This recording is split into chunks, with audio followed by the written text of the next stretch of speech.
জাতীয় পতাকায় মুড়ে দেশে ফিরল ওসমান হাদির কফিন। মরদেহ রাখা হয়েছে জাতীয় হৃদরোগ ইনস্টিটিউটের হিমঘরে। কাল সংসদের দক্ষিণ প্লাজায় জানাজা।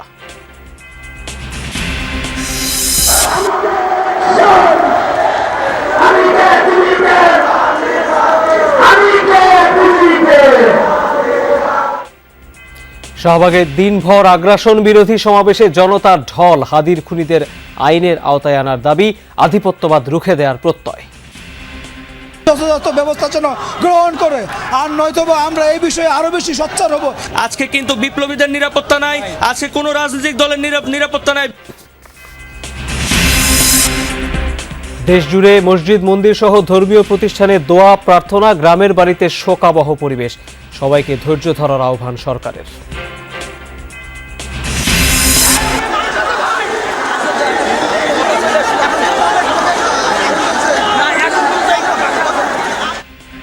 প্রথম আলো ডেইলি স্টার ভাঙচুর, অগ্নিসংযোগের ঘটনায় সম্পাদকের সঙ্গে প্রধান উপদেষ্টার ফোনালাপ। মুক্ত সাংবাদিকতার উপর আঘাত, বলছে কর্তৃপক্ষ।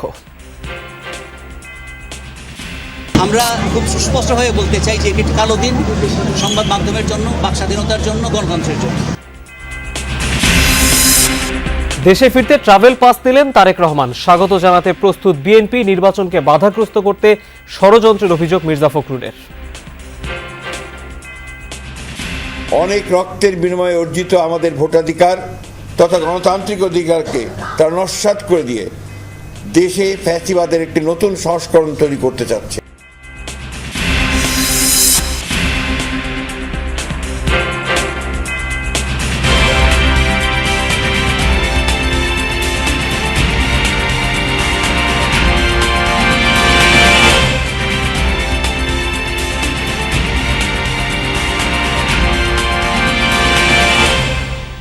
আমন্ত্রণ জানাচ্ছি যমুনা নিউজে। আপনাদের সাথে আছি আমি তৌহিদ হোসেন। এতক্ষণ শিরোনাম দেখছিলেন। মানুষের হাতে বানানো বন্দুকের গুলি লেগেছিল মানুষের কথা বলা শরীফ ওসমান হাদির। গুলিবিদ্ধ হওয়ার 6 দিন পর পৃথিবী থেকে বিদায় নেন ইনকিলাব মঞ্চের মুখপাত্র। অবশেষে সন্ধ্যায় তার মরদেহ দেশে আসে। সেখানে মরদেহ গ্রহণ করেন সরকারের উপদেষ্টা সহ বিভিন্ন রাজনৈতিক দলের নেতারা। বিমানবন্দরের আনুষ্ঠানিকতা শেষে হাদিকে রাখা হয়েছে জাতীয় হৃদরোগ ইনস্টিটিউটের হিমঘরে। আগামীকাল রাষ্ট্রীয় শোক পালন করবে বাংলাদেশ। এদিনই জানাজা শেষে দাফন হবে তরুণ এই রাজনৈতিক নেতার। লাল সবুজের পতাকা মরানো কফিনে শরীফ ওসমান হাদির মরদেহ। দূরদেশ থেকে বিমানে চেপে হাদি যখন ৫৬,০০০ বর্গমাইলের বাংলাদেশে, তখন তার বিদ্রোহী দেহ নিথর, নিস্তব্ধ। আরবিতে হাদি শব্দের অর্থ নেতৃত্ব দানকারী। নেতৃত্ব গুণেই তিনি কথা বলেছেন মানুষের জন্য, যার মননে ছিল আপামর জনগণের ভাগ্য উন্নয়নের চিন্তা। হযরত শাহজালাল আন্তর্জাতিক বিমানবন্দরে হাদির মরদেহ গ্রহণ করতে সরকারের উপদেষ্টা, বিভিন্ন দলের রাজনৈতিক নেতা, সুশীল সমাজের প্রতিনিধি এবং পরিবারের সদস্যরা এসেছিলেন। অশ্রুসিক্ত চোখে সতীর্থকে হারানোর তীব্র যন্ত্রণা হয়তো মনে করিয়ে দিচ্ছিল যুদ্ধের ময়দানে কাউকে হারানোর আবেগকে। রাজনৈতিক হত্যাকাণ্ডে নিহত কারো একক মরদেহ গ্রহণে সকল অংশীজনের এমন একাট্টা অবস্থান আগে দেখেনি বাংলাদেশ। এমন বাংলাদেশই তো চেয়েছিল এই জুলাই যোদ্ধা। বিমানবন্দরের আনুষ্ঠানিকতা শেষে মরদেহ তোলা হয় গাড়িতে। সুশৃঙ্খল বহরে শরীফ ওসমান চললেন ১৭ কোটি মানুষের দেশের সবুজের পথ ধরে। ৬:১৭ গাড়িবহর বিমানবন্দর হয়ে পথ ধরল ঢাকা সেনানিবাসের দিকে। সেখান থেকে জাহাঙ্গীর গেট হয়ে আগারগাঁয়ের জাতীয় হৃদরোগ ইনস্টিটিউটে যখন পৌঁছায় ঘড়ির কাঁটায়, তখন ৬:৩৯। হাদি এখন হিমঘরের ৪ দেয়ালে, কিন্তু তার সতীর্থরা পুরো বাংলাদেশকে জানিয়েছে এমন হত্যাকাণ্ডের তীব্র নিন্দা ও ধিক্কার। প্রতিবাদ মিছিলে তারা হাত উঁচিয়ে বলেছে, এভাবে মানুষ মারা চলবে না। রাষ্ট্রীয় শোকের দিন শনিবার হাদির মরদেহ নেওয়া হতে পারে তারই বিদ্যাঙ্গন ঢাকা বিশ্ববিদ্যালয়ে। কেন্দ্রীয় মসজিদে আনুষ্ঠানিকতা শেষে মরদেহ নেওয়া হবে মানিক মিয়া এভিনিউতে। জাতীয় সংসদের দক্ষিণ প্লাজায় দুপুর ২টায় অনুষ্ঠিত হবে তার জানাজা। এরপরেই সমাহিত করা হবে শরীফ ওসমান হাদির মরদেহ। আহমেদ রেজা, যমুনা নিউজ, ঢাকা। শাহবাগে হাজারো তরুণের শপথ, দীপ্ত কণ্ঠে উচ্চারণ, শরীফ ওসমান হাদির আদর্শকে ধারণ করার। আগ্রাসন বিরোধী সমাবেশ থেকে ছাত্র জনতা জানান, বিপ্লবের বীজ বুনে গেছেন হাদি। ভারতীয় আধিপত্য থেকে বাংলাদেশকে মুক্তি দিতে সেই বিপ্লব ছড়িয়েছে ঘরে ঘরে।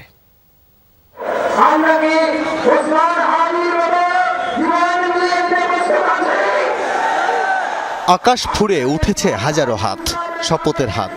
এই যেন শরীফ ওসমান হাদিরই প্রতিচ্ছবি। সবাই যেন এক একজন ওসমান হাদি।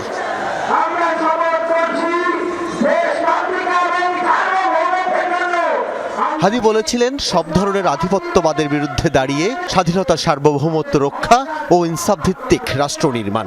সেই ইনসাফের ডাক ফের শাহবাগে, হাজার হাদির ডাকে।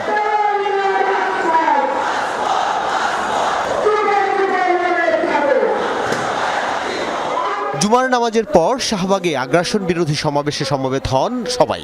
সমাবেশে যোগ দেন বিভিন্ন রাজনৈতিক দলের অঙ্গ সংগঠনের নেতারাও। তাদের অভিযোগ, ভারতীয় আগ্রাসনের বিরোধিতা করায় হত্যা করা হয় হাদিকে। দেন ভারতীয় আগ্রাসন আর আধিপত্যবাদ বন্ধের ডাক।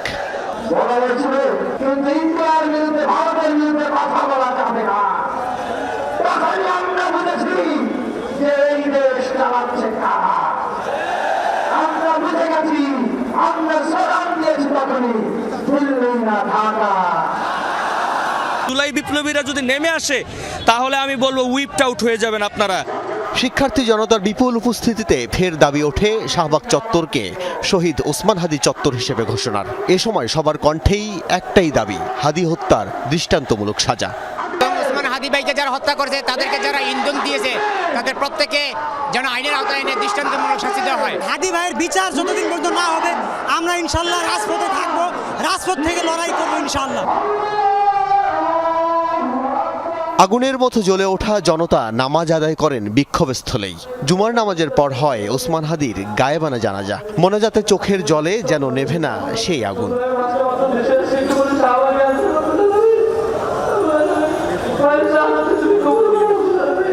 বিকেল গড়িয়ে সন্ধ্যা। হাদি হত্যার বিচারের দাবিতে তখনও ঠায় দাঁড়িয়ে হাজারো জনতা। একই কথা সবার, হাদি ও জুলাই হত্যাকাণ্ডের হোতাদের ফিরিয়ে দিতে হবে ভারতকে।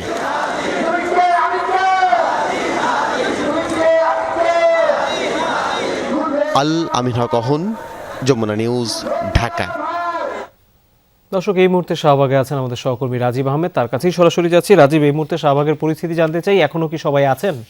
এই মুহূর্তে শাহবাগে এখনো সাধারণ মানুষ বিক্ষোভ করছেন হাদির হত্যার বিচারে, এবং তারা বলছেন ভারতীয় আগ্রাসন এবং এই হাদির হত্যাকাণ্ডে যারা জড়িত তাদেরকে দ্রুত আইনের আওতায় না আনা পর্যন্ত তারা এই আন্দোলন চালিয়ে যাবেন। আমরা এখন দেখতে পাচ্ছি যে শাহবাগ মোড়ে তারা বিভিন্ন ধরনের মিছিলের মাধ্যমে এবং স্লোগানের মাধ্যমে তারা এই বিচার দাবি করছেন, এবং তাদের একটাই দাবি যে করেই হোক হাদির এই হত্যাকাণ্ডের, এই নৃশংস হত্যাকাণ্ডের বিচার না হওয়া পর্যন্ত তারা এই শাহবাগ চত্বর তারা ছাড়বেন না, এবং তারা বিভিন্ন ধরনের স্লোগান দিচ্ছেন যে এমন একজন জুলাই সম্মুখসারী জুলাই যোদ্ধাকে এভাবে দিনে দুপুরে নৃশংসভাবে গুলি করে হত্যা করা, এটা কখনোই তারা মেনে নিতে পারছেন না। এবং আমরা যতটুকু জানি যে হাদির মৃত্যুর সংবাদ শোনার পর থেকেই এই শাহবাগ সহ সারা দেশই মানুষের ভিতরে একটা ক্ষোভ ফেটে পড়ে, এবং সেই ক্ষোভের অংশ হিসাবেই এই শাহবাগ চত্বরে মানুষ বিক্ষোভ করছেন এবং হাদির হত্যাকারীদের দ্রুত আইনের আওতায় এনে বিচারের দাবি করছেন। এবং আজকেও দুপুরে আপনার সর্বস্তরের মানুষ এবং বিভিন্ন ব্যানারে শাহবাগ চত্বরে এসে তারা এই বিক্ষোভে সামিল হয়েছেন, এবং সেখান থেকেই তারা বিভিন্ন ব্যানারে বিভিন্ন জন এই হত্যাকাণ্ডের বিচার দাবি করে আসছেন। এবং সেই অংশ হিসাবে এখন পর্যন্ত শাহবাগে সাধারণ এবং সর্বস্তরের মানুষ অংশ নিয়ে এই হত্যাকাণ্ডের প্রতিবাদ জানাচ্ছেন, এবং তারা বলছেন যে এই ধরনের ভারতীয় আগ্রাসন এবং সম্মুখসারী জুলাই যোদ্ধাকে যদি নিরাপত্তা না দিতে পারে তাহলে তারা আরও কঠোর আরো আন্দোলনের দিকে তারা যাবে। এবং তারা বলছেন যে করেই হোক অতি দ্রুত হাদির হত্যাকারীদেরকে শনাক্তের মাধ্যমে তাদেরকে আইনের আওতায় এনে তাদের কঠোর শাস্তি নিশ্চিত করা আর মধ্য দিয়ে জুলাই যোদ্ধার হত্যার প্রতি নিশ্চিত করার জন্য তারা আহ্বান জানিয়েছেন। এবং তারা এই হত্যাকাণ্ডের বিচারের জন্য বিভিন্ন ধরনের স্লোগানের মাধ্যমে তারা উজ্জীবিত হচ্ছেন, এবং শাহবাগ চত্বরে বিভিন্ন ধরনের মানুষ এসে যোগ দিচ্ছেন এই মুহূর্তে। রাজীব, ধন্যবাদ আপনাকে। দর্শক, এবারে যাচ্ছি জাতীয় হৃদরোগ ইনস্টিটিউটে সহকর্মী শাকিল হাসানের কাছে। সেখানেই শরীফ ওসমান হাদির মরদেহ রাখা হয়েছে। শাকিল, এই মুহূর্তের পরিস্থিতি জানতে চাই, এখন কি দেখতে পাচ্ছেন হৃদরোগ ইনস্টিটিউটের আশেপাশে? বিশেষ করে কোনো স্বজনদেরকে চোখে পড়েছে কিনা, কি বলছেন সবাই? তবে শরীফ ওসমান হাদিকে তো সন্ধ্যা 6:30 নাগাদ এই হাসপাতালে নিয়ে আসা হয়েছে এবং ঠিক তার পরপরই তাকে হাসপাতালের হিমঘরে রাখা হয়েছে। আগামীকাল হিমঘর থেকে তার মরদেহ বের করা হবে এবং বের করে নিয়ে যাওয়া হবে মানিক মিয়া অ্যাভিনিউতে এবং সেখানে জাতীয় সংসদের দক্ষিণ প্লাজায় দুপুর 2টার নাগাদ তার জানাজা হওয়ার কথা রয়েছে এবং সেই জানাজায় সবাইকে অনুরোধ করা হয়েছে কোনো ভারী বস্তু বা ব্যাগ না নিয়ে আসতে। তার পরবর্তীতে হচ্ছে ঢাকা বিশ্ববিদ্যালয় কেন্দ্রীয় মসজিদের পাশে জাতীয় কবি কাজী নজরুল ইসলামের সমাধির পাশে তাকে সমাহিত করার কথা রয়েছে এবং আজকে সন্ধ্যা 6টায় শাহজালাল আন্তর্জাতিক বিমানবন্দরে শরীফ ওসমান হাদিকে বহনকারী বিমানটি অবতরণ করে এবং সেখান থেকে প্রোটোকলের মাধ্যমে তাকে নিয়ে আসা হয় এই হাসপাতালের হিমঘরে এবং এখানে এখন পর্যন্ত তার স্বজনরা এসছেন। সরকারের পক্ষ থেকে একজন উপদেষ্টা এসেছিলেন, বিভিন্ন রাজনৈতিক দলের নেতৃবৃন্দ এসেছিলেন, তার জুলাই সহযোদ্ধারা এসেছিলেন, তার সমর্থক এবং ভক্তরা এখন পর্যন্ত হাসপাতালের বাইরে অনেকে অপেক্ষা করছেন এবং তারা ক্ষণে ক্ষণে স্লোগান দিচ্ছেন। তারা দাবি করছেন শরীফ ওসমান হাদির যিনি গুলি করেছেন বা তার হত্যার সঙ্গে যারা ষড়যন্ত্র করেছেন তাদেরকে গ্রেফতার করে দৃষ্টান্তমূলক শাস্তি যেন দেওয়া হয় এবং এই বিষয়ে তারা সরকারের উপরে চাপ তৈরি করার কথাও বলছেন। তারা বলছেন যে সরকারকে অবশ্যই এই ঘটনার সঙ্গে দোষীদের দ্রুত আইনের আওতায় নিয়ে আসতে হবে, নইলে শরীফ ওসমান হাদি যে সুশাসনের কথা বলছিলেন, ন্যায় বিচারের কথা বলছিলেন, সেটি অধরাই থেকে যাবে। তৌহিদ। শাকিল, ধন্যবাদ আপনাকে। এদিকে ইনকিলাব মঞ্চের মুখপাত্র ওসমান হাদিকে হত্যার প্রতিবাদে সারা দেশে আজ বিক্ষোভ হয়েছে। জুমার নামাজের পর বিভিন্ন স্থানে সড়ক মহাসড়কে বিক্ষোভ করে ছাত্র জনতা। হাদির হত্যাকারীদের দ্রুত বিচারের আওতায় আনার দাবি জানান তারা। ইনকিলাব মঞ্চের মুখপাত্র ওসমান হাদির মৃত্যু নাড়া দিয়েছে গোটা দেশকে। ক্ষোভের আগুন ছড়িয়েছে সবখানে। প্রতিবাদী স্লোগানে প্রকম্পিত শহর থেকে গ্রাম। সকালে গাজীপুরের চান্দনা চৌরাস্তায় অবস্থান নেয় এনসিপি নেতাকর্মীরা। হাদি হত্যার প্রতিবাদে বিক্ষোভ করেন তারা। জুমার নামাজের পর চান্দনা কেন্দ্রীয় ঈদগাহ মাঠে জড়ো হয় ছাত্র জনতা ও ইসলামী ছাত্র আন্দোলনের নেতাকর্মীরা। পরে চৌরাস্তায় ঢাকা ময়মনসিংহ মহাসড়ক অবরোধ করে হাদির হত্যাকারীদের গ্রেফতারের দাবি জানান তারা। এছাড়া টঙ্গী ও শ্রীপুরেও বিক্ষোভ সমাবেশ হয়েছে।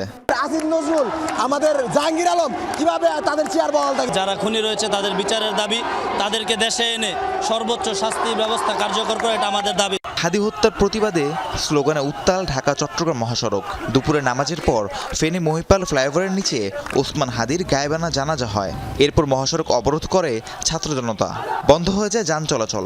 হত্যাকারীদের দ্রুত বিচারের আওতায় আনার দাবি জানান তারা। ঢাকা বরিশাল মহাসড়কেও হাদি হত্যার প্রতিবাদে বিক্ষোভ করেছে ছাত্র জনতা। জুমার নামাজের পর মিছিল নিয়ে মহাসড়কে অবস্থান নিলে যান চলাচল বন্ধ হয়ে যায়। এ সময় প্রতিবাদ সমাবেশে হাদির হত্যাকারীদের গ্রেফতারে সরকারকে আলটিমেটাম দেন বক্তারা। হাদি হত্যার প্রতিবাদে সিলেটে বিক্ষোভ মিছিল হয়েছে। জুমার নামাজের পর কোর্ট পয়েন্ট থেকে মিছিল বের হয়ে নগরের বিভিন্ন সড়ক প্রদক্ষিণ করে। এরপর চৌহাট্টা পয়েন্টে অবস্থান নিয়ে হত্যাকারীদের অবিলম্বে গ্রেফতারের দাবি জানান বিক্ষুব্ধরা। হাদির মতো একজন মানুষকে, একজন বিপ্লবী ভাইকে হত্যা করার পরেও যে তারা আসামিগুলাকে পাকড়াও করতে পারে না এখন পর্যন্ত, এটা যে আমাদের রাষ্ট্র প্রপারলি রান করতেছে না, এটার অন্যতম উদাহরণ হলো এটা। যতক্ষণ পর্যন্ত হাদির হত্যাকারীদের গ্রেফতার করা না হবে ততক্ষণ পর্যন্ত বাংলাদেশের নির্বাচন পরিবেশ সৃষ্টি হবে না।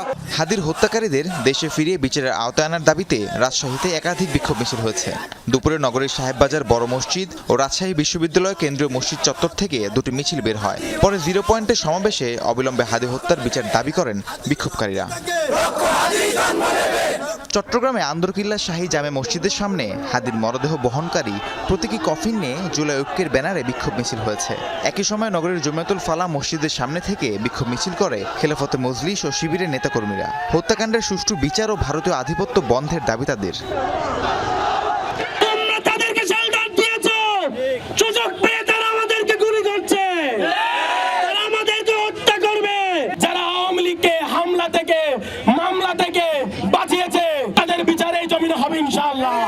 জামালপুরে সড়কের পাশাপাশি রেলপথ অবরোধ করে বিক্ষোভ করে ছাত্র জনতা। এ সময় আটকা পড়ে আন্তনগর তিস্তা এক্সপ্রেস। হাদির হত্যাকারীদের বিচারের পাশাপাশি উপদেষ্টাদের পদত্যাগে বিভিন্ন স্লোগান দেয় বিক্ষুব্ধরা।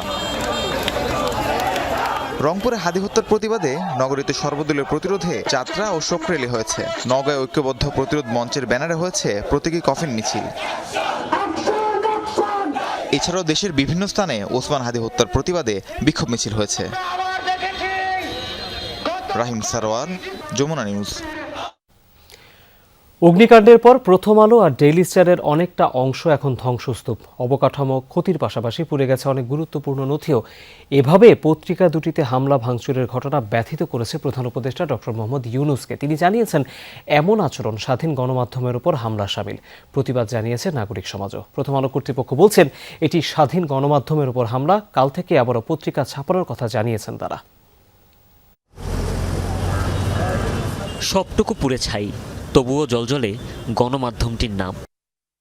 বৃহস্পতিবার রাত ইনকিলাব মঞ্চের মুখপাত্র ওসমান হাদির মৃত্যুর খবরে বিভিন্ন স্থানে বিক্ষোভের পাশাপাশি প্রথম আলো, ডেইলি স্টারে ভাঙচুরের পর আগুন দেয়া হয়। পুড়ে যায় প্রথম আলোর একটি ভবন।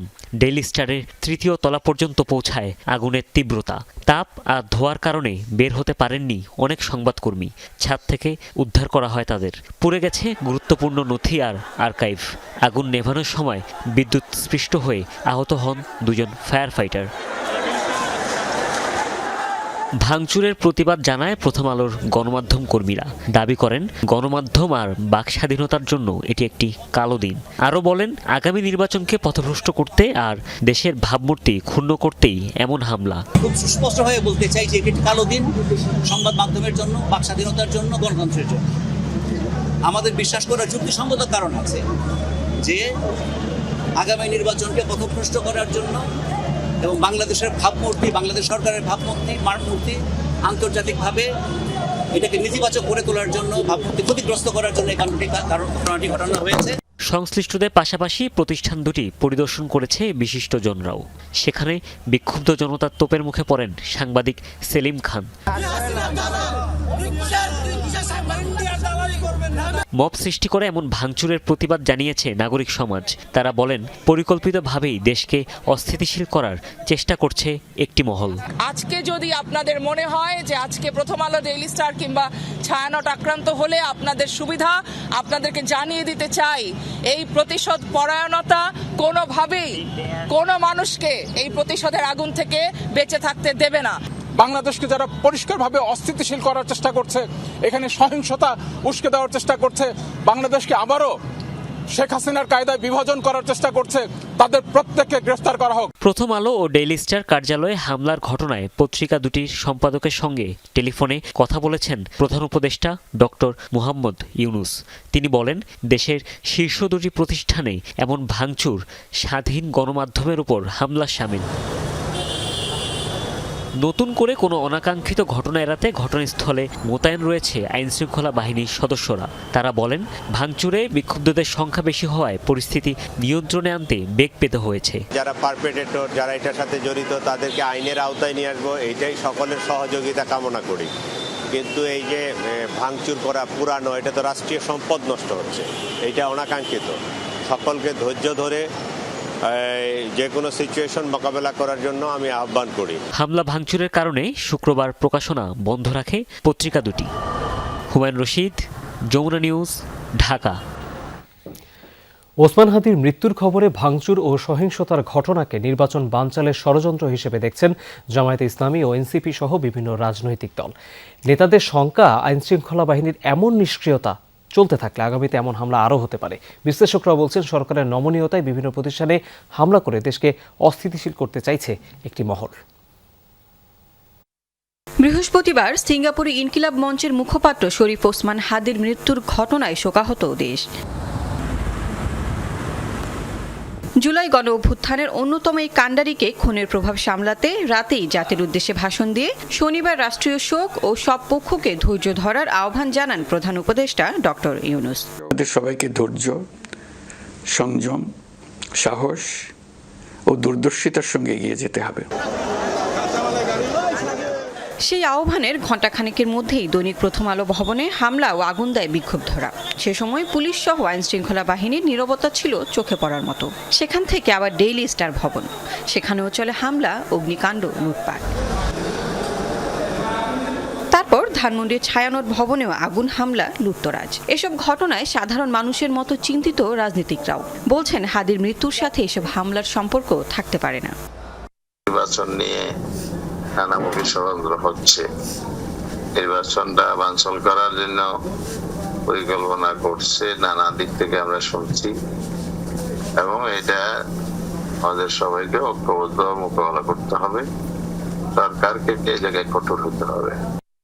বাজে বার্তা যাচ্ছে দেশের মানুষের কাছে যে আমরা তার বোঝা হচ্ছে কোনো একটা মহল গোটা পরিস্থিতিকে তারা নিয়ন্ত্রণের বাইরে নিয়ে যেতে চায়, তার একটা সংঘাত সংঘর্ষ অস্থিতিশীল জায়গায় নিয়ে যেতে চায়। তার এই মর্মান্তিক হত্যাকাণ্ডের কোনো সম্পর্ক আছে এটা মনে করি না, কিন্তু এটাকে ছুতা হিসাবে, সুযোগ হিসাবে, অজুহাত হিসাবে এটাকে বাস্তবে হলো ব্যবহার করা হচ্ছে। এটা কিন্তু সামগ্রিকভাবে হাদিকে নিয়ে যে আমাদের শোক, সেই শোক থেকে আমাদের সমগ্র আলোচনাটাই এবং অ্যাটেনশনটাই অন্যদিকে ডাইভার্ট করে ফেলেছে। এরা মূলত আমাদের জুলাই গণঅভ্যুত্থানটাকে ব্যর্থ করতে চায় এবং এরা বাংলাদেশকে একটা অকার্যকর রাষ্ট্রে পরিণত করতে চায়। শুক্রবারের রাতের ঘটনায় প্রশাসন তথা আইনশৃঙ্খলা বাহিনীর নিষ্ক্রিয়তা জন্ম দিয়েছে নানা প্রশ্নের। বিশেষজ্ঞরাও বলছেন, দৃষ্টান্তমূলক শাস্তি নিশ্চিত করতে না পারলে ভবিষ্যতে অনেক কিছু হতে পারে, যা ব্যাহত করতে পারে আসন্ন নির্বাচনকেও। অসংখ্য মানুষ একটা জায়গায় অংশ নেয়, কিন্তু ইনস্টিগেট করতে আসলে বেশি মানুষ লাগে না। সেই 5-10 জন যারা এই যে উত্তেজিত এবং একই সাথে ক্ষুব্ধ জনতাকে মিসগাইড করেন, তাদের পরিচয়টা আমরা যদি বের করতে পারি তাহলে আমরা বুঝতে পারবো যে এর পেছনে আসলে কারা রয়েছে। হাদির ঘটনার আগে কিন্তু বেশ কিছু রাজনৈতিক অরাজনৈতিক হত্যাকাণ্ড হয়েছে এবং চরম মাপের বিশৃঙ্খলা তৈরি হয়েছে, অর্গানাইজড ক্রিমিনালিটি তৈরি হয়েছে। তাহলে এইগুলোর ধারাবাহিকতাই কিন্তু ছিল এক সেন্সে হাদি। সরকারকে কোথাও অ্যাকাউন্টেবিলিটির মধ্যে আনবে না এনে যখন এই ধরনের নৈরাজ্য করছে, তখন স্বাভাবিকভাবেই প্রশ্ন ওঠে যে এই ধরনের ঘটনা আরও খুব নিকট ভবিষ্যতে নির্বাচন কেন্দ্রিক ঘটতে পারে। বলছেন, দেশি বিদেশি নানা চক্রের কর্মকাণ্ড নিয়ে সরকার ও গোয়েন্দা সংস্থাগুলো আরও সক্রিয় ও আন্তরিক না হলে বিপদ বাড়তে পারে। আরও সক্ষমতা প্রমাণের জন্য কি প্রয়োজন সেই বিষয়েও নানান যে স্টেক হোল্ডারগুলো আছে তাদের সঙ্গে আলোচনা করতে পারে। Lovely Bithi, Jamuna news, Dhaka. BNP chairperson Begum Khaleda জিয়ার শারীরিক অবস্থার উন্নতি হয়েছে, এই তথ্য জানিয়েছেন চেয়ারপারসনের ব্যক্তিগত চিকিৎসক ডাক্তার AZM জাহিদ হোসেন। বিকেলে রাজধানীর এভারকেয়ার হাসপাতালের সামনে ব্রিফিংয়ে এই তথ্য জানান তিনি। বলেন, খালেদা জিয়া এখন চিকিৎসায় আগের চেয়ে বেশি সাড়া দিচ্ছেন, তাকে এখন আইসিইউতে রাখা হয়েছে। ডাক্তার জাহিদ আশা করেন এই অবস্থা বজায় থাকলে ধীরে ধীরে সুস্থ হয়ে উঠবেন তিনি। বিএনপি চেয়ারপারসনের সুস্থতার জন্য দেশবাসীর কাছে দোয়া চেয়েছেন ডাক্তার জাহিদ। আমি 2টি শব্দ উচ্চারণ করেছি, একটি বলেছি আলহামদুলিল্লাহ, দ্বিতীয়টি বলেছি যে গতকালকে আপনাদেরকে বলেছি সেই তুলনায় উনি আজকে ওনার শরীরের উপর একটা প্রসিডিউর করা হয়েছে, সেটি উনি অত্যন্ত সফলভাবে উনি গ্রহণ করতে পেরেছেন এবং উনি এখন এই মুহূর্তে ওনার অবস্থা স্থিতিশীল আছে, অর্থাৎ ওনার অবস্থা অবনতি ঘটে নাই। পুরনো একটি মহল জাতীয় সংসদ নির্বাচনকে অনিশ্চিত করার চক্রান্ত করছে বলে অভিযোগ করেছেন বিএনপি মহাসচিব মির্জা ফখরুল ইসলাম আলমগীর। রাতে গুলশানে বিএনপি চেয়ারপারসনের কার্যালয়ে নেতাদের সাথে জরুরি বৈঠক শেষে তিনি সংবাদ সম্মেলনে এই অভিযোগ করেন। বলেন, দেশকে পরিকল্পিতভাবে নৈরাজ্যের পথে ধাবিত করতে চায় একটি পক্ষ, নস্যাৎ করতে চায় আসন্ন নির্বাচন। এসব ব্যাপারে সরকারের ভূমিকা সন্তোষজনক নয় বলেও অভিযোগ করেন মির্জা ফখরুল। গণমাধ্যম সহ কয়েকটি প্রতিষ্ঠানে অগ্নিসংযোগ, ছায়ানট, উদীচী, ধানমন্ডি 32 নম্বর ভাঙচুরের ঘটনায় তীব্র নিন্দা ও ঘৃণা জানান। ময়মনসিংহে হিন্দু ছেলেকে আগুনে পুড়িয়ে মারার মতো ঘটনার নিন্দাও জানান তিনি। এছাড়া ইনকিলাব মঞ্চের মুখপাত্র ওসমান হাদির মৃত্যুর ঘটনায় জড়িতদের গ্রেপ্তার ও বিচারের দাবি জানিয়েছেন তিনি। সকল দেশপ্রেমিক সামাজিক শক্তিকে ঐক্যবদ্ধ থাকার আহ্বান মির্জা ফখরুলের।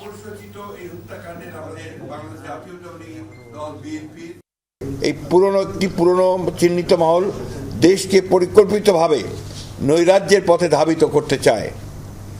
অনেক রক্তের বিনিময়ে অর্জিত আমাদের ভোটাধিকার তথা গণতান্ত্রিক অধিকারকে তারা নস্যাৎ করে দিয়ে দেশে ফ্যাসিবাদের একটি নতুন সংস্করণ তৈরি করতে চাচ্ছে। দেশে ফিরতে লন্ডনের বাংলাদেশ হাই কমিশন থেকে ট্রাভেল পাস সংগ্রহ করেছেন বিএনপির ভারপ্রাপ্ত চেয়ারম্যান তারেক রহমান। পররাষ্ট্র মন্ত্রণালয় থেকে এই তথ্য নিশ্চিত করা হয়েছে। এদিকে তারেক রহমানের স্বদেশ প্রত্যাবর্তন ঐতিহাসিক করতে বিএনপি প্রস্তুত বলে জানিয়েছেন অভ্যর্থনা কমিটির আহ্বায়ক ও দলটির স্থায়ী কমিটির সদস্য সালাহউদ্দিন আহমেদ। বলেছেন, দেশে ফেরার পর বিমানবন্দরে তারেক রহমানের যাত্রাপথে নিরাপত্তা নিশ্চিত করা হচ্ছে। বিকেলে গুলশান কার্যালয়ের সামনে তারেক রহমানের দেশে ফেরা নিয়ে তিনি সাংবাদিকদের ব্রিফ করেন। বলেন, ৩০০ ফিট এলাকায় যে স্থানে তারেক রহমান দেশবাসীর কাছে কৃতজ্ঞতা প্রকাশ করবেন সেই জায়গাটি নির্ধারণ করা হয়েছে।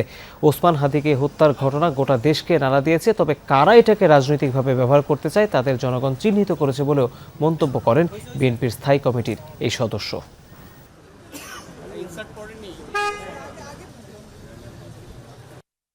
এরকম একটি হত্যাকাণ্ড বাংলাদেশের পুরো অনুভূতিতে নাড়া দিয়েছে। পতিত ফ্যাসিবাদী শক্তি নির্বাচন পিছানোর বা নির্বাচন বানচালের যে ষড়যন্ত্র আছে তারই অংশ হিসাবে এটা সংগঠিত হয়েছে। এরকম কিছু ঘটনা করে গণতন্ত্রের অগ্রযাত্রাকে ব্যাহত করা যাবে না এবং গণতন্ত্রের উত্তরণের কোনো প্রক্রিয়াতে কোনো প্রভাব বিস্তার করতে পারবে না। ইনকিলাব মঞ্চের মুখপাত্র শরীফ ওসমান হাদির মৃত্যুতে শোকের ছায়া নেমে এসেছে তার নিজ গ্রাম ঝালকাঠির নলছিটিতে। গত রাত থেকেই শহীদ ওসমান হাদির শোকাহত পরিবারকে সমবেদনা জানাতে ভিড় করেন অসংখ্য মানুষ। সবার একটাই দাবি, দ্রুত সময়ের মধ্যে হাদির হত্যাকারীদের বিচারের আওতায় আনা। একই সাথে মরদেহ শেষবারের জন্য নলছিটিতে নেয়ার দাবি গ্রামবাসীর। যত গুল্লি খাইয়ে যত কষ্ট না পাইছি, আমার হাদি মরণে আমি এর চেয়ে বেশি কষ্ট পেয়েছি। 6 ভাই বোনের মধ্যে সবার ছোট শরীফ ওসমান হাদি। শিক্ষক বাবার সন্তান ওসমান হাদি ছোটবেলা থেকেই ছিলেন প্রতিবাদী। জুলাই বিপ্লবের পর ইনকিলাব মঞ্চের মুখপাত্র ওসমান হাদি হয়ে ওঠেন প্রতিবাদের কণ্ঠস্বর, অনেক তরুণের রাজনীতির অনুপ্রেরণা। সব কিছু মিলিয়ে সবসময় মনে হয়েছে, সেটা জেলা পর্যায়ে কি ঢাকা, সব জায়গায় মনে হয়েছে ওর মধ্যে যে বক্তৃতা, তুমুল বিপ্লবী একটা মন আছে ওর মধ্যে। ও সবসময় একটা রেভলিউশন করতে চাই। ওর আব্বা ভালো মানুষ ছিল, ওরা সবাই ভালো। ওর বড় ভাই প্রিন্সিপাল, ওর মেজো ভাই ওমার তো সাথী ছিল। তার পরামর্শে তাকে আইডল মেনে রাজপথে আসা। গুলিবিদ্ধ হওয়ার পর দল, মত, ধর্ম, বর্ণ নির্বিশেষে সবার প্রার্থনা ছিল সবার মাঝে ফিরে আসুক হাদি, থেমে না যাক প্রতিবাদী এই কণ্ঠ। কিন্তু সবাইকে কাঁদিয়ে না ফেরার দেশে বিপ্লবী ওসমান হাদি মৃত্যুর খবরের পরপরই শোকাহত মানুষের ঢল নামে তার গ্রামের বাড়িতে। শরীফ হাদি যে বক্তব্যগুলো দিয়ে গিয়েছে, এটা আমাদের দেশের বা ভবিষ্যৎ প্রজন্মের জন্য একটি মেসেজ। আমাদের কথা হচ্ছে, জুলাই বিপ্লবে যারা স্টেক হোল্ডার আছে তাদেরকে যেন আর হামলা হত্যা না করতে পারে, সেজন্য সরকারের কাছে বিনীত অনুরোধ। এক হাদিরে যদি মৃত্যু করে যদি বোঝে স্বৈরাচাররা যে ভালো হয়েছে, না, এটা ভুল।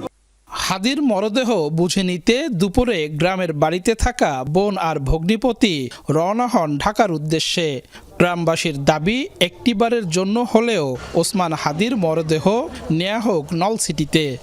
গণমানুষের দাবি, হাদি ভাইয়ের জানাজা আমাদের ঐতিহ্যবাহী চায়না মাঠে আমরা সবাই মিলে অংশগ্রহণ করব। জুমার নামাজের পর প্রতিবাদ মিছিল করেছে স্থানীয়রা। বিক্ষোভ সমাবেশ থেকে হাদি হত্যার দৃষ্টান্তমূলক বিচারের দাবি জানানো হয়। ওর কোনো অপরাধ ছিল না, ওকে যেভাবে অন্যায়ভাবে হত্যা করা হয়েছে, আমরা দৃষ্টান্তমূলক শাস্তি আমরা দেখতে চাই। আমরা চাই এর সুষ্ঠু বিচার হোক, আল্লাহ তাআলা তাকে জান্নাতবাসী করুক। কাউসার হোসেন, যমুনা নিউজ, ঝালকাঠি। রাজধানীর তোপখানা রোডে উদীচী শিল্পী গোষ্ঠীর কার্যালয়ে আগুন দিয়েছে দুর্বৃত্তরা। শুক্রবার সন্ধ্যায় এই ঘটনা ঘটে। খবর পেয়ে ফায়ার সার্ভিসের 4টি ইউনিট ঘটনাস্থলে পৌঁছায়। তারা রাত 8টা13 আগুন নিয়ন্ত্রণে আনে। স্থানীয়রা জানান, সন্ধ্যা 7টার দিকে একদল লোক এসে কার্যালয়টি ভাঙচুর ও অগ্নিসংযোগ করে। আগুন লাগার পর কার্যালয়ের ভেতরে আতঙ্ক ছড়িয়ে পড়ে। এখন পর্যন্ত ক্ষয়ক্ষতির পরিমাণ জানা যায়নি।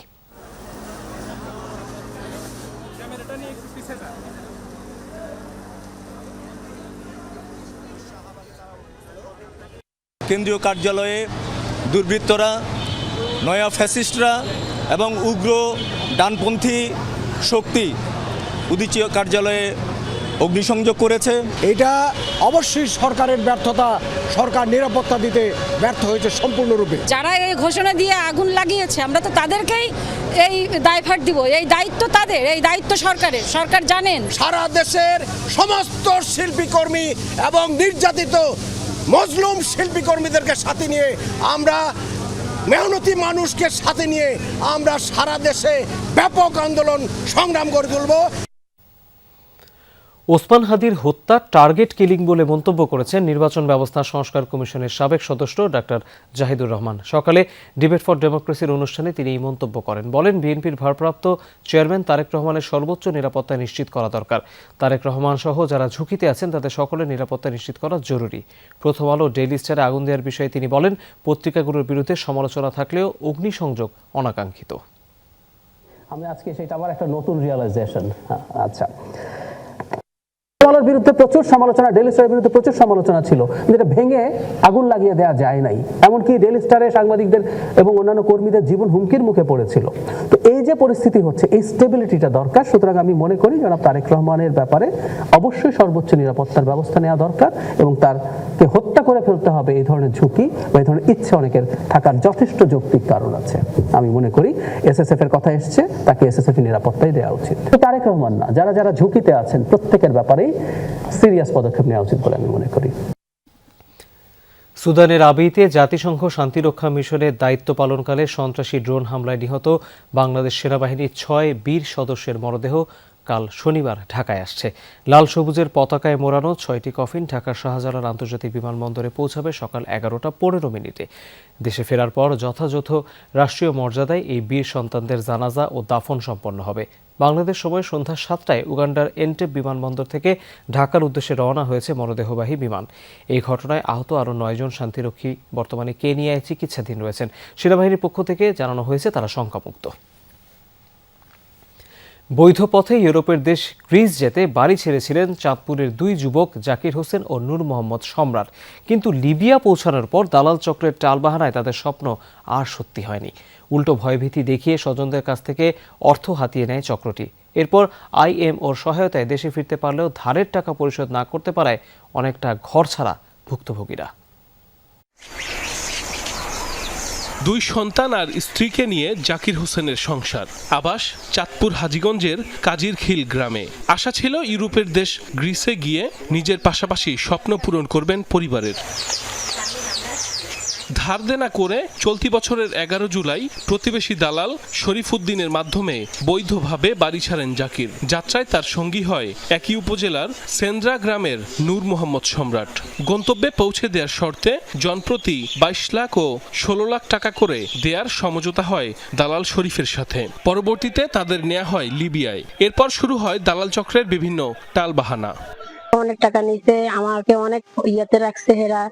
এরপর আমরা অনেক কষ্ট পাইছি। আমার স্বামীর খোঁজ খবর পাই নাই, কিছু না। হেরা বলছে হেরা ঠিক মতো আছে, যাবে, এই যাবে, এখন যাবে, কাল যাবে, পরশু যাবে, এভাবে আমাকে অনেক বলছে। আমার টাকা পয়সা দেখ পরে আমার ছেলে বাড়িতে আমার এই আসল, আর কিছু চাই না। স্বজনদের অভিযোগ, জাকির ও সম্রাটকে জিম্মি করে পরিবারের কাছ থেকে কয়েক দফায় চাঁদা আদায় করে দালাল চক্র, যা গ্রহণ করে চক্রের নজির হোসেন, শরীফের বাবা আলাউদ্দিন মোল্লা এবং শ্যামল রায় নামের 3 জন। এরপরই ভুক্তভোগী যুবকদের তুলে দেওয়া হয় লিবিয়া পুলিশের হাতে। পরবর্তীতে আইএমওর সহায়তায় দেশে ফেরেন জাকির এবং সম্রাট। প্রতারক চক্রের বিরুদ্ধে মামলাও করেছেন থানায়। তবে দেশে ফিরলেও ঋণের টাকার জন্য ঘর ছাড়া ভুক্তভোগী 2 যুবক। পাওনাদারের তাগাদার ভয়ে অনেকটা পালিয়ে বেড়াচ্ছেন তারা। বিদেশের নালে আমাদের সাথে প্রতারণা করা হয়েছে, আমাদের কাছ থেকে টাকা পয়সা নিয়ে আমাদেরকে ওখানে জিম্মি রেখে আমাদেরকে অনেক টর্চার করা হয়েছে, যার কারণে এটার প্রভাব আমার ফ্যামিলির উপরে পড়ছে এবং আমরা এখন অনেক ক্ষতিগ্রস্তের মুখে পড়ে গেছি। পুরো নিঃস্ব হয়ে গেছি। এখন আমরা সরকারের প্রতি আকুল আবেদন, আমরা যেন টাকাগুলা পাই, আমরা যেন সুন্দর মতো বাড়িতে দেশে তুলতে পারি। আর আমাদেরকে যে নিচে শরীফ, ওনার কঠোর ব্যবস্থা নেওয়া হোক আইনগতভাবে, আর আমাদের টাকাগুলা যেন ফিরিয়ে দেয়। এদিকে বিদেশে উচ্চ বেতনের চাকরির লোভ দেখিয়ে প্রতারণার অভিযোগে ঢাকা থেকে মানব পাচার চক্রের সদস্য নজির হোসেনকে গ্রেফতার করেছে সিআইডি পুলিশ। আমরা জেলা পাঠাইছি। এখন আবার চাঁদপুরের মামলাটাই আবার ওই মামলায় সোনের দেখাইতে হবে, ওটাও আবেদন দিয়েছে অলরেডি। অভিজ্ঞ আদালত ওইটার আবেদন অ্যাকসেপ্ট করে সোনের পাঠাইছে কেরানীগঞ্জ। আসামি কি মানে জেলা যদি আসে না জামিন হয়ে গেছে, এই বিষয়টা এখনো ক্লিয়ার না। সাইফ আহমেদ, যমুনা নিউজ। পুরো বিশ্বের মানুষের অনুদানে অস্ট্রেলিয়ার বন্ডাই বিচে বন্দুকধারীর উপর ঝাঁপিয়ে পড়া মুসলিম অভিবাসী আহমেদকে দেয়া হয়েছে নগদ অর্থ পুরস্কার। শুক্রবার প্রকাশিত এক ফুটেজে দেখা যায় হাসপাতালে তার হাতে $16,50,000 মূল্যের বিশালাকার প্রতীকী চেক তুলে দেন এক সোশ্যাল মিডিয়া ইনফ্লুয়েন্সার জ্যাকারি ডেরিনিওস্কি। তার জন্য খোলা ওয়েবসাইটে এই অর্থ অনুদান দিয়েছে বিশ্বের 43,000-এরও বেশি মানুষ। অপ্রত্যাশিতভাবে এত মানুষের ভালোবাসা পেয়ে বেশ আবেগাপ্লুত হয়ে পড়েন সাহসী এই অভিবাসী। যে কোনো বিপদে মানবজাতিকে একে অন্যের পাশে থাকার আহ্বান জানান তিনি। গাজায় গণহত্যার জেরে বিশ্বজুড়ে নিন্দিত ইসরায়েল, অথচ তাদের সাথে গোপনে বিপুল অর্থের প্রতিরক্ষা চুক্তি করেছে সংযুক্ত আরব আমিরাত। $1 বিলিয়ন এই চুক্তির তথ্য প্রকাশ পেয়েছে ফ্রান্স ভিত্তিক প্রকাশনা সংস্থা ইন্টেলিজেন্স অনলাইনের অনুসন্ধানে।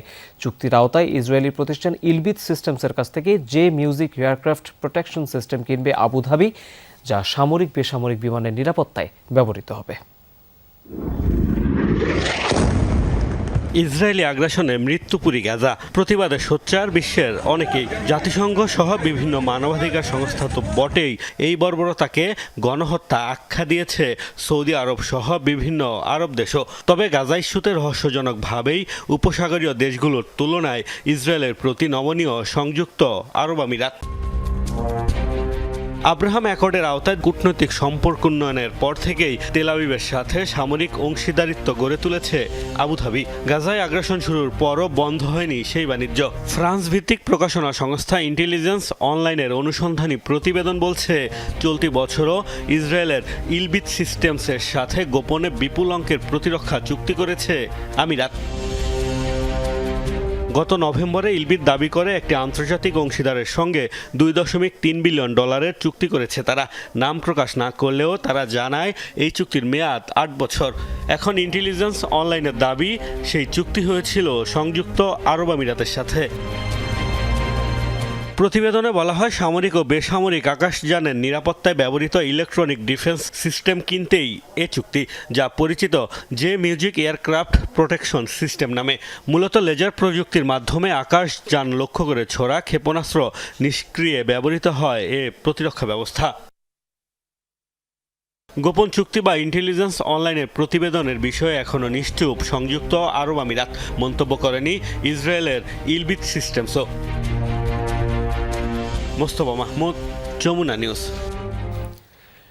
অত্যাধুনিক মার্কিন যুদ্ধবিমান F-35 কিনতে চায় তুরস্ক, আর এই জন্য প্রায় 1 দশক আগে রাশিয়া থেকে নেওয়া S-400 এয়ার ডিফেন্স সিস্টেম ফিরিয়ে দিতে চায় আঙ্কারা। এ বিষয়ে তুরস্কের সাথে ওয়াশিংটন ও মস্কোর আলোচনাও অনেকটাই গিয়েছে। বলা হচ্ছে, শেষ পর্যন্ত সিদ্ধান্ত বাস্তবায়ন হলে তুরস্কের সাথে যুক্তরাষ্ট্র ও নেটোভুক্ত দেশগুলোর সম্পর্ক স্বাভাবিক হয়ে আসতে পারে। যুক্তরাষ্ট্রের F-35 যুদ্ধবিমান প্রকল্পে আবারও নিজেদের অন্তর্ভুক্ত করতে চায় তুরস্ক। এ লক্ষ্যে রাশিয়ার কাছ থেকে প্রায় 1 দশক আগে কেনা S-400 এয়ার ডিফেন্স সিস্টেম ফিরিয়ে দিতে চায় আঙ্কারা। মার্কিন প্রেসিডেন্ট ডোনাল্ড ট্রাম্পের প্রথম মেয়াদে F-35 যুদ্ধবিমানের যৌথ উৎপাদন পরিকল্পনায় তুরস্ককে অন্তর্ভুক্ত করে যুক্তরাষ্ট্র। কিন্তু এরপর $2.5 বিলিয়ন রাশিয়া থেকে S-400 এয়ার ডিফেন্স সিস্টেম ক্রয় করায় তুরস্ককে সেই পরিকল্পনা থেকে বাদ দেওয়া হয়। অন্যদিকে সিরিয়ায় সামরিক অভিযান এবং গ্রিসের আকাশসীমা লঙ্ঘনের অভিযোগে তুরস্কের ভাগ্যে জোটে বেশ কিছু মার্কিনী নিষেধাজ্ঞাও। মার্কিন সংবাদ সংস্থা ব্লুমবার্গ জানিয়েছে, যুক্তরাষ্ট্র ও ন্যাটোভুক্ত দেশগুলোর সাথে সম্পর্ক স্বাভাবিক করতেই এ পদক্ষেপ আঙ্কারার। গেল সেপ্টেম্বরে এক বৈঠকে এই ইস্যুতে বিস্তারিত আলোচনা করেন ট্রাম্প ও এরদোগান। এরই মাঝে তুরস্কের কাছে অন্তত 40টি F-35 যুদ্ধবিমান বিক্রির বিষয়ে আলোচনা বেশ অনেকটা এগিয়েছে। একই সাথে রাশিয়ার সাথেও আলোচনা চালিয়ে যাচ্ছে তুরস্ক। গেল সপ্তাহে তুর্কিমেনিস্তানে রুশ প্রেসিডেন্ট পুতিনের সাথে এ বিষয়ে বৈঠকও করেন এরদোগান, যদিও এখনও এ বিষয়ে মুখ খোলেনি কোনো পক্ষই। ক্ষেপণাস্ত্র ব্যবস্থাটি ফিরিয়ে দেওয়ার পাশাপাশি এর বিনিময়ে যে অর্থ দেওয়া হয়েছে তাও ফেরত চায় তুরস্ক। এজন্য রাশিয়া থেকে কেনা তেল ও জ্বালানির অর্থের সাথে সমন্বয়ের কথা ভাবছে আঙ্কারা। মূলত এই ক্ষেপণাস্ত্র ব্যবস্থা ব্যবহার করলে পশ্চিমা দেশগুলোর অনেক গোপন তথ্য ফাঁস হয়ে যেতে পারে মস্কোর কাছে। এই অভিযোগের জেরেই তুরস্ককে F-35 পরিকল্পনা থেকে বাদ দেয় যুক্তরাষ্ট্র। সাবরিনা নুসরাত, যমুনা নিউজ। দরজায় কড়া নাড়ছে টি-20 বিশ্বকাপ, কিন্তু আপাতত সেটি নিয়ে ভাবতে চান না মেহেদী হাসান মিরাজ। 2027 সালের ওয়ানডে বিশ্বকাপ আর টেস্টের প্রতি বাড়তি গুরুত্ব দিতেই ওয়ানডে দলপতির এই সিদ্ধান্ত। তবে বিপিএলে ভালো করতে চান তিনি, ব্যাট হাতে সামর্থ্যের প্রমাণ দিতে ওপেনিংয়ে খেলতে চান সিলেট অধিনায়ক। যমুনা টেলিভিশনকে দেয়া একান্ত সাক্ষাৎকারের আজ প্রথম পর্ব। আমরা সঙ্গে পেয়েছি বাংলাদেশ ওয়ানডে দলের অধিনায়ক মেহেদী হাসান মিরাজকে। টাইগার দলপতির সাথে আমরা অনেক কিছু বিষয়ে কথা বলবো। বিপিএল, সামনে 27 বিশ্বকাপ নিয়ে পরিকল্পনা, আমাদের আড্ডায় সঙ্গে থাকবেন আশা করি। অবশ্যই এটা সিলেক্টরদেরই দায়িত্ব বা তারা সিদ্ধান্ত নেবেন। আপনি টেস্টে অটো চয়েস, ওয়ানডে টিমের ক্যাপ্টেন, সেটা তো বলার অপেক্ষা রাখে না। তো আমরা দেখছি যে শর্টার ফরম্যাটে হয়তো কম্পিটিশনটা অনেক আপনার স্পিনিংয়ের জায়গায়, কিন্তু নিশ্চয়ই আপনি হাল ছাড়েননি। সামনে বিশ্বকাপ আছে, যদিও উইন্ডোটা কম, কিন্তু এক্সট্রাঅর্ডিনারি কিছু পারফরমেন্স করলে নিশ্চয়ই বিশ্বকাপ খেলার স্বপ্নটা অবশ্যই দেখেন। অ্যাকচুয়ালি আপনি যেটা বললেন যে বিশ্বকাপ খেলার স্বপ্নটা দেখেন, আমি টি-20 যখন খেলেছিলাম, বাট আমার কাছে মনে হয়েছে যে 3 ফরম্যাট খেলাটা একটু ডিফিকাল্ট। সো আমি বেসিক্যালি আমি টেস্ট এবং ওডিআইতে ফোকাস করার জন্য আমি টি-20টা ওইভাবে 100% ফোকাস করিনি।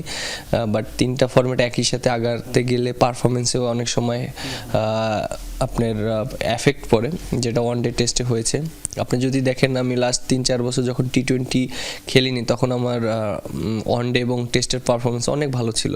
বিশ্বকাপে আমি খেলবো কি খেলবো না এটা আমি এখনও চিন্তা করছি না, বাট আমার খেলতেই হবে এরকমও আমার কোনো প্ল্যানিং নেই, কারণ এর আগে অনেক বিশ্বকাপ হয়েছে যেখানে আমি টি-20তে ছিলাম না বা আমি খেলিনি। আমি যদি স্পেশালি টি-20 ফরম্যাটটা দেখি, আপনার ব্যাটিং অর্ডার নিয়ে অনেক পজিশনে আপনি খেলেছেন। বিপিএল আপনি তো একটা দলের ক্যাপ্টেন, এবার আপনি নিজেকে কোন পজিশনে দেখতে চান বা কোন জায়গায় আপনি মনে করেন যে আপনার জন্য বেটার টি-20-র জন্য? দেখেন, যদি আপনি দেখেন বিপিএলে আমি কোন জায়গায় আমি বেশি সাকসেসফুল, আমি টপ অর্ডার খেলে আমি সবচেয়ে বেশি সাকসেসফুল হয়েছি। বিশেষ করে আমি যখন ওপেন করেছি তখন আমি অনেক বেশি সাকসেস হয়েছি। সো আমি অবশ্যই চেষ্টা করব যে ওপেন করার জন্য, বাট তারপরও টিমের কম্বিনেশনের জন্য হয়তো 1-2টা ম্যাচ অনেক প্লেয়ার আছে ওপেনার আমরা নিয়েছি, তাদেরকে সুযোগ দেওয়াটা খুব ইম্পর্টেন্ট। দেন তারপর হয়তো আমরা ডিসাইড করব।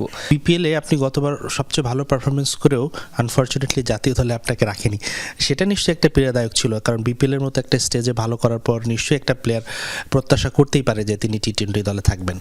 হ্যাঁ, অবশ্যই। যখন বিপিএলের পরে যে সিরিজটা হয়েছিল তখন ওই সিরিজটা আমি ছিলাম না, বাট একটু অবাকই হয়েছিলাম। বাট তারপরে তো তারপরে আমাকে টিমে নেওয়া হয়েছিল, দেন তারপরে আমি টি-20 খেলেছি। বড়দিনের আগেই নিজের খুদে ভক্তকে চমকে দিলেন হামজা দেওয়ান চৌধুরী। লোলা নামের এক শিশু লেস্টার সিটি শপে গিয়ে ক্রিসমাস ট্রিতে এই মিডফিল্ডারের সাথে দেখা করার ইচ্ছে জানিয়ে একটা চিরকুট লিখে আসে। ক্লাব কর্তৃপক্ষ বিষয়টিকে গুরুত্বের সাথে নিয়ে খুদে ভক্তের আবদার পূরণ করেন। উপহার হিসেবে লোলাকে লেস্টার সিটির জার্সি উপহার দেন হামজা।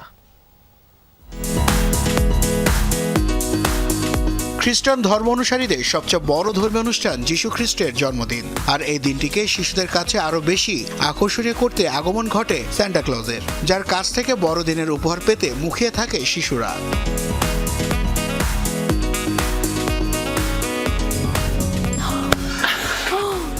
12 বছর বয়সী লোলা হয়তো জানতো না তার লেখা ছোট্ট একটি চিরকুট পূরণ করে দেবে তার স্বপ্ন। লেস্টার সিটি শপে গিয়ে ক্রিসমাস ট্রিতে হামজা চৌধুরীর সাথে দেখা করার ইচ্ছা ছোট্ট একটি কাগজে লিখে ঝুলিয়ে এসেছিল সে। লেস্টার সিটিও এটি নিছক আবদার হিসেবে দেখেনি, বড়দিনের আগেই বাংলাদেশি বংশোদ্ভূত এই তারকাকে নিয়ে যায় তার শিশু ভক্তের বাসায়।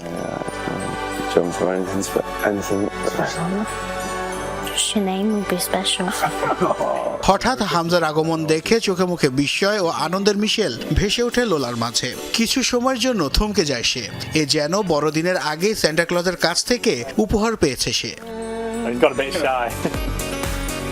ছোট্ট এই ভক্তের সাথে দেখা করতে পেরে অভিভূত হামজা নিজেও। অনেকটা সময় নিজেদের মধ্যে গল্পে কাটান তারা। সান্টা ক্লজের মতো লেস্টার সিটির অধিনায়ক উপহার হিসেবে আনলেন জার্সি, আর তাতে শুভেচ্ছা জানানোর পাশাপাশি অটোগ্রাফও দেন তিনি।